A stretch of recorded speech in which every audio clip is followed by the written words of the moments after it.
Ici, j'ai traduit une vidéo avec Elon Musk, je l'ai traduit en français. Ça a l'air de pogner, le monde aime ça. Il y a du monde qui parle pas anglais, qui veulent savoir ce que Elon Musk a à dire. Eh bien, c'est parfait. Moi, ça me fait plaisir de vous offrir ce genre de vidéo-là. Je n'ai sorti un autre d'ailleurs cette semaine. C'est une entrevue qui avait lieu avec Michael Milken du Milken Institute. C'est sorti à peu près le 5-6 jours. Ça s'appelle Entrevue avec Elon Musk, doublé en français. Voilà. Donc, toi, mon Roger, t'avais-tu quelque chose à dire avant qu'on commence ça? Ouais, c'est ça. Ce que je voulais dire, là, c'est de abonne-toi, clique sur j'aime, puis si tu veux du contenu exclusif, Oui. eh bien, abonne-toi, deviens un membre YouDude. YouTube, Roger. Ah oui, c'est ça, YouTube. Oui. Et voilà, sur ce, bonne écoute.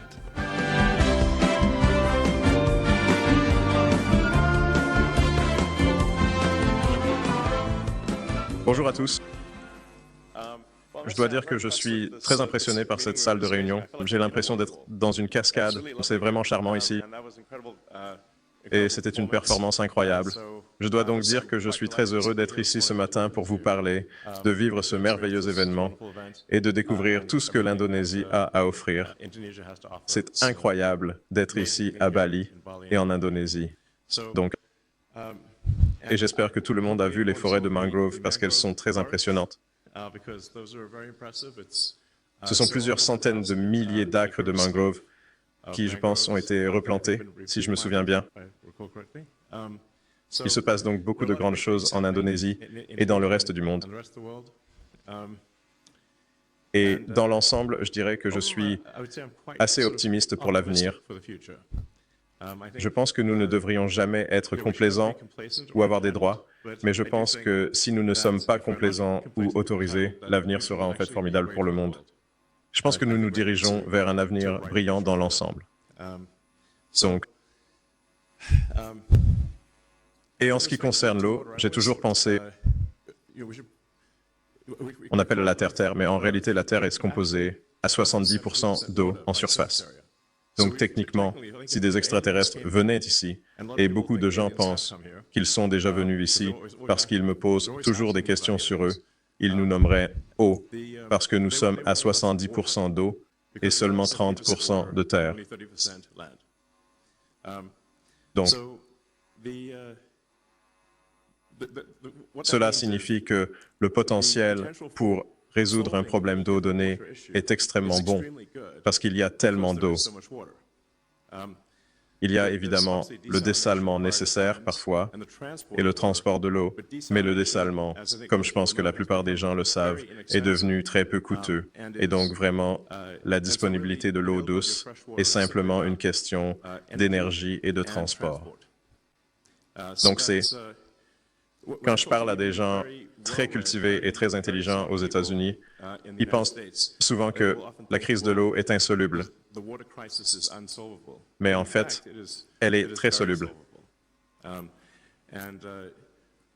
Et nous continuons les percées dans l'efficacité du dessalement.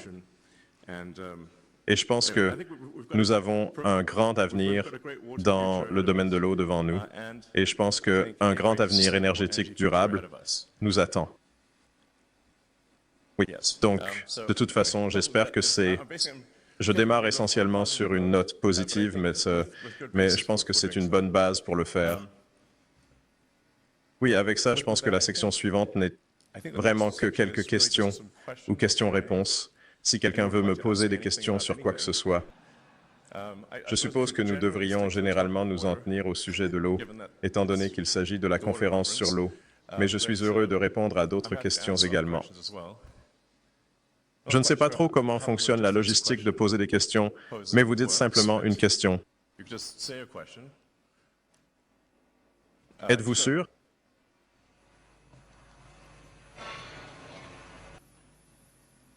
Si j'ai bien entendu, quelle est la chose la plus importante pour résoudre la crise de l'eau? D'accord.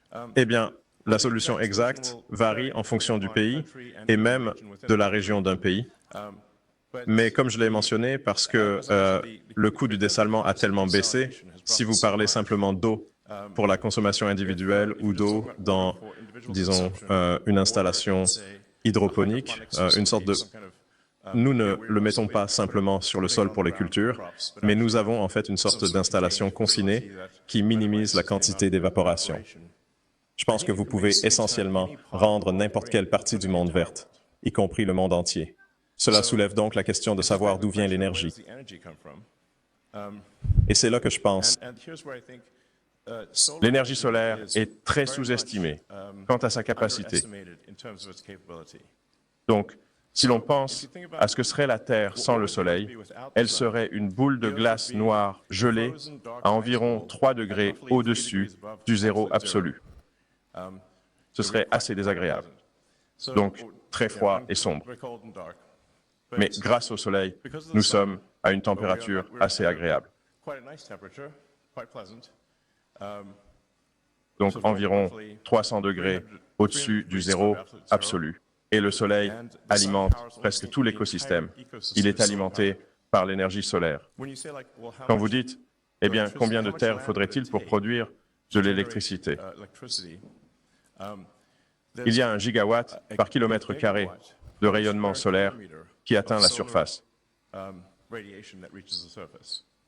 Ainsi, pour chaque kilomètre carré, il y a une puissance de pointe d'environ 1 gigawatt, ce qui est comparable à une centrale électrique.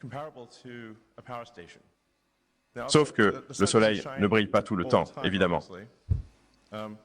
Donc, quand on fait les comptes et qu'on se dit, eh bien, combien d'énergie par jour produit 1 kilomètre carré? C'est environ 1 gigawattheure par kilomètre carré et par jour, ce qui est encore beaucoup. Donc, si vous faites un calcul approximatif, qui est un grand consommateur d'électricité, il en faudrait moins de 200 km sur 200 km d'énergie solaire pour alimenter tous les États-Unis.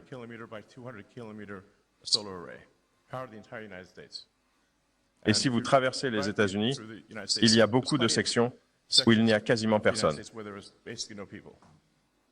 Ou, autre réflexion, une petite partie du Sahara pourrait alimenter toute l'Europe ou le monde. Maintenant, je ne dis pas qu'il faudrait concentrer le placement de l'énergie solaire, car il vaut mieux qu'elle soit plus répartie. Mais l'ampleur de l'énergie solaire disponible n'est souvent pas bien comprise. Cependant, le calcul est très clair. Donc, je recommanderais fortement une combinaison solaire et batterie, où l'éolien et le solaire peuvent résoudre tous les besoins énergétiques mondiaux de beaucoup. Mais les pays concernés doivent aussi investir dans la R&D pour réduire le prix du dessalement ou des mètres cubes d'eau dessalée de 90%. Comme ça, c'est produit avec les EPI.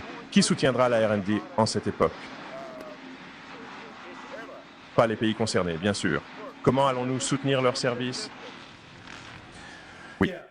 Donc, quelque chose que j'encouragerais chacun dans la salle à examiner est, et vous avez abordé cela brièvement, que le coût de l'énergie solaire a chuté considérablement au fil des ans. Donc, si vous deviez dire, regardez le coût de l'énergie solaire il y a 5 ans, ou 10 ans, ou 20 ans, cela aurait semblé prohibitif. Mais le coût de l'énergie solaire aujourd'hui est extrêmement bas.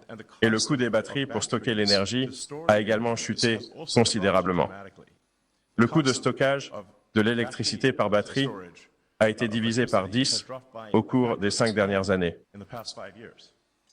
Donc, bon nombre d'études qui ont été faites à des époques passées où les batteries étaient très chères et l'énergie solaire était très chère. Et j'encouragerais simplement tout le monde à jeter un autre regard sur le coût de l'énergie solaire et le coût des batteries. Et je pense que vous constaterez que vous serez agréablement surpris. Donc, d'accord, c'est le moment pour FNL. Oui, ok, merci. Eh bien, c'est un honneur d'être ici et merci beaucoup d'avoir écouté mes propos. Et j'espère que vous aurez une conférence fantastique. Merci, merci, Monsieur Rilamas. Veuillez retourner à vos sièges respectifs. Et voilà, c'est complet pour cette vidéo-là. Si vous avez aimé ça, si vous voulez que j'en traduise plus, des vidéos comme ça, moi j'aime ça faire ça, puis je pense que ça plaît à bien du monde. J'ai eu des bons commentaires sur la dernière vidéo que j'ai faite sur l'entrevue avec Elon Musk, là, ça s'appelle, comment ça s'appelle? Ouais, entrevue avec Elon Musk, doublé en français, voilà. Fait que c'est ça, je vais en faire plus. Également, je voudrais remercier, j'ai des nouveaux membres YouTube. Sont où mes membres YouTube? Je pense que mes nouveaux, c'était Grenaud, il y a Marc G, il y a Pierre, David Fagnan, je vais tous les nommer, Super Electron, puis MR qui est là depuis 17 ans. Ouais, c'est ça. Fait que voilà, écoute, c'est tout ce que j'ai. Pas que je m'ennuie, là, mais faut que j'y aille, moi. Je suis arbitre à soir dans un tournoi de ping-pong pour aveugles. Oh, ok, bye. Bye, là. Bye, Roger. Puis bye à vous autres aussi. On se voit dans une prochaine vidéo. Ciao les gars.